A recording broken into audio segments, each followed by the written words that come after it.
Hi everybody, how are you? Welcome to my channel. My name is Dana. I am coming at you live today from Philadelphia. Today, April 12th. I would appreciate if you could like and subscribe. I am hoping to build the channel a little bit over the course of the next coming months. And I have some other things planned for my husband, for people that are into hunting.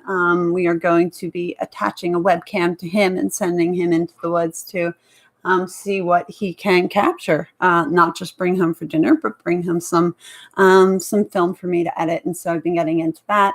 I'm using Filmora at home. And then when I'm here, my dad has something called Pro Director, which I have no idea how to use, which is why I'm here. The reason that I wanted to jump on live today was because I got some information about Dante Wright. Dante Wright is the gentleman that was killed last night when he was attempting to escape police who were trying to stop him on a he had a warrant for his arrest. Of course, it appears as though he was shot while trying to get back into his vehicle, that he then drove while in his vehicle. And there was a car accident that, of course, he was the cause of. And he happened to get into an accident somewhere near or around an existing Black Lives Matter and or I don't want to speak out of turn, so I'm going to keep it real vague. I thought that I heard that there was a Black Panther rally nearby, and that was the police's excuse for not being able to get Mr. Wright's body immediately from the scene of the crash, is that the police feared that there would be rioting. Why would they think such a thing? And so they came back later in riot gear and. And then they got his body. Now, the thing is, what happened last night was just more of the same, more rioting, more Foot Lockers, GameStop. What else was it? There was like an auto parts store. And I mean, what a bizarre thing to rob an auto parts store. I mean, I guess I can get, at this point, do people in the hood have like a list of things that they want to steal if the opportunity arises, or is this like purely just an opportunistic thing? Which, I mean, either way, I guess I get it. I guess. So we're going to talk a little bit about Dante Wright. I have some information here that I have pulled up. This is actually pulled up from Mr. Andy Knows, from Andy Knows' Twitter feed. He, of course, is following things closely. If you're unfamiliar with who he is Antifa's enemy number one. He exposed them all in Portland. He has been attacked physically, attacked by Antifas.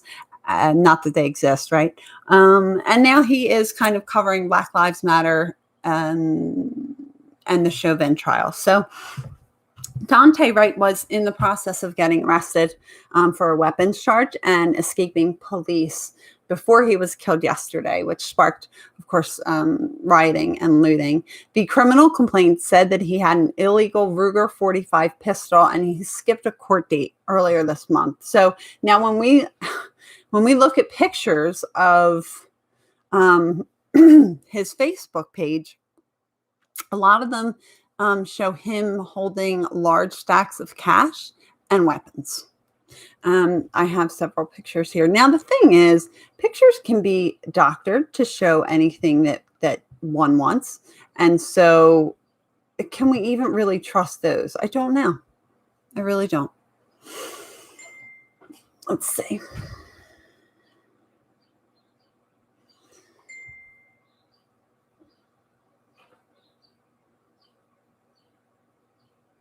So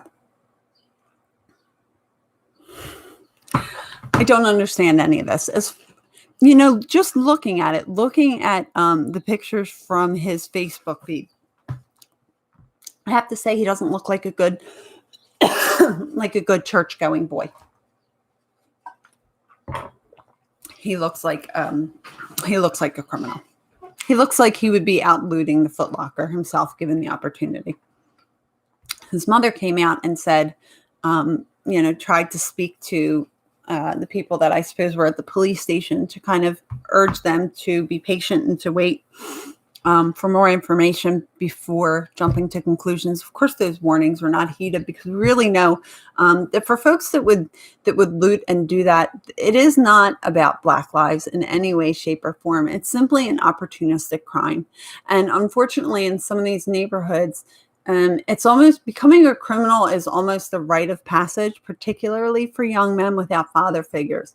None of these things are based on race. These are all based on on the parameters that I said, the lack of a father figure. So when we have people whose only aspirations in life is to become a criminal, and that person is attempting to evade arrest for a valid warrant, he was involved in an armed robbery, and then some like minor marijuana possession, which nobody's going to obviously nobody deserves to die for. And that's what I keep seeing online. And the thing, oh, well, just because he had committed an armed robbery doesn't mean he deserves to die.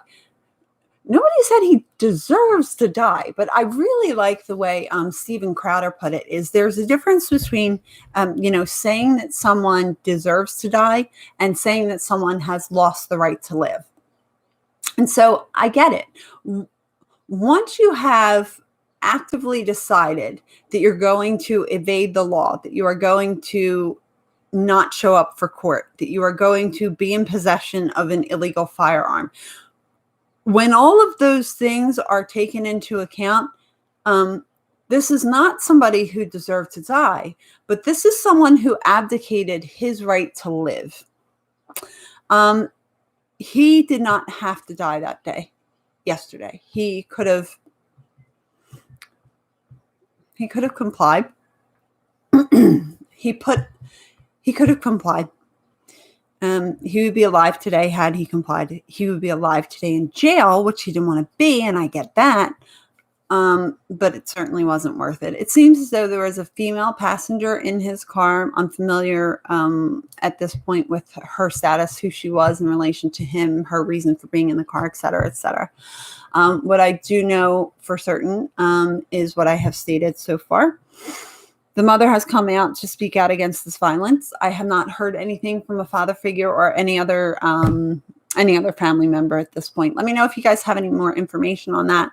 I also wanted to get into a little bit of information that was just released out of the George Floyd trial. In addition to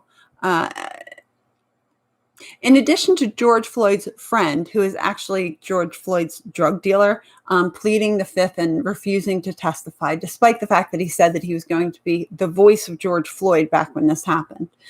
All of these facts now are being released.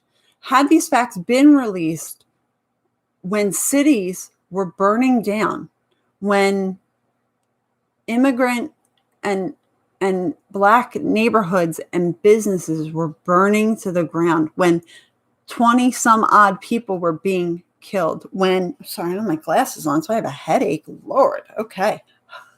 That makes a lot of sense. Why does my head hurt so much? We start to make sense of all these little pieces. If they had released this information back then, that George Floyd had this like massive amount of fentanyl in him, that he had a speedball because he had fentanyl mixed with methamphetamines, that he had that in his system, that he orally consumed these drugs because he was going to get arrested by the police. And a lot of times folks will do this because they're trying to get he has OD'd before. He knows that'll get him to the hospital, and, maybe that'll get him so he doesn't have to go to jail. Like, criminals are just desperate. Had we known back then, there wouldn't have been the justification that people felt for what happened. These people, these grifters, like the founders of Black Lives Matter, that have collected, that have been able to amass multiple properties despite running a nonprofit. They sure seem to be making a profit. Maybe it's none of my business because I didn't give any money to them, but I know otherwise smart people that did. And I think they deserve to know. It doesn't look like Derek Chauvin is going to be convicted, in my opinion. I think that the charges as they're offered, first and second degree murder. What was released today is that George Floyd's drug dealer was interviewed by the FBI for about an hour and a half over the summer.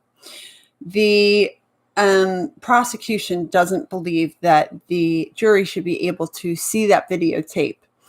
The defense, of course, is ordering that they should, that it essentially proves their client innocent when you consider that he sold George Floyd the drugs that he OD'd on. It's pretty much open and shut at that point. We've gotten to the point where the defense hasn't even begun to mount their case, and yet it looks like he's already going to be found not guilty of these crimes.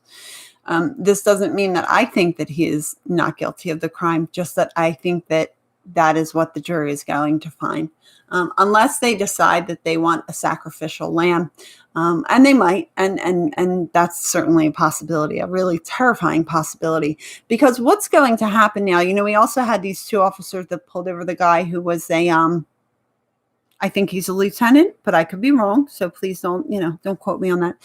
Lieutenant in the Army, and he was in his uniform, and that, what they show is like the dash cam video of the guy saying, "I'm not getting out of my car. I'm afraid to get out of my car." And the cop says, "Oh, you should be." Now, they tried to make it out like that was a race thing. But again, when you get into the facts of that case, we have the police initially began the traffic stop because that gentleman did not have either his registration or his license properly displayed. The vehicle is, or was, whatever, properly registered. He just didn't have the placard, I suppose, showing, so the police would know it's registered. That's what initiated the traffic stop. But they initiated the traffic stop, and this guy drove for 1.5 miles before he pulled over. Now, during that 1.5 miles, he didn't call 911 to let them know, like, "Hey, I'm going to pull over to a brightly lit spot," or, whatever. He didn't put hazard lights on and slow down to let the police know that he acknowledged that they were trying to get him to pull over. He didn't do any of those things. What he did, I guess, is try to set up his own dash cam so that he could have his 5 minutes of fame. And he also called his mother because, of course, now she likely did not advise him to run away from the cops, right? On the police radio, we hear something that says, "Are we sure that's the carjacker or whatever," alluding to the idea that the car was stolen. That's what initiated the traffic stop for Dwayne Wright. I want to make sure I'm keeping these things correct. That's what. Good, very good, very good. Lots of things happening today. I'm super stoked about some of this stuff. Obviously, this is not it. Minnesota breaking news from Breaking 911. Minnesota police chief says officer who fatally shot Dwayne Wright intended to discharge a taser. In the body cam video, which will be shouted today, the officer shouts, "Taser, taser," and then fires and says, "Holy shit, I shot him." That doesn't sound good. Is anybody with me here? Okay. Protesters clash with police. So it really sounds like, oh my God. He tried to taser him and pulled his weapon instead. It really sounds like, oh God.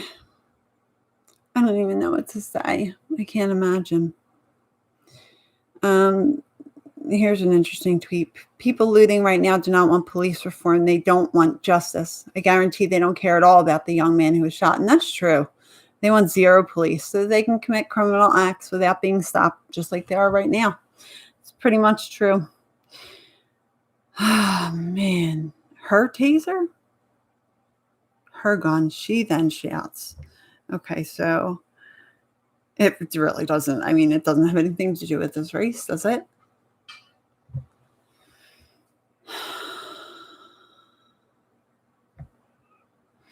Just so you know, New York's homeless veterans are ineligible for the $15,000 payments that illegal immigrants can get. Thank you, New York. Oh, man. I don't know what to do, guys. I'm going to have to get off here and get started on early dinner. We are going to be discussing this Dwayne Wright case. I don't know what to make of this now. It's really interesting to me that it sounds like the officer really meant to take her taser out and instead took out her gun. I don't know where that falls. I don't know where that falls. Gosh, that is hard. She didn't mean to shoot him. I don't know if if shooting him didn't stop him, though, I mean, a taser probably wouldn't have either, right? It's considered the less lethal method. I don't know when a suspect is trying to evade arrest with a warrant and is trying to gain control of a 4,000-pound vehicle. I don't know how much force officers are allowed to use at that point. That's something that I'm going to be checking in with my dad, taking some notes, and getting back to you guys. It is interesting. I think we're going to try and let's try and follow this case. Let's see what happens. It sounds as though it was a female officer that shot him, and that for whatever reason, she certainly did not mean to. So we will have to see how this all plays out. Thank you guys so much for joining me. I hope you have a great day. Bye now.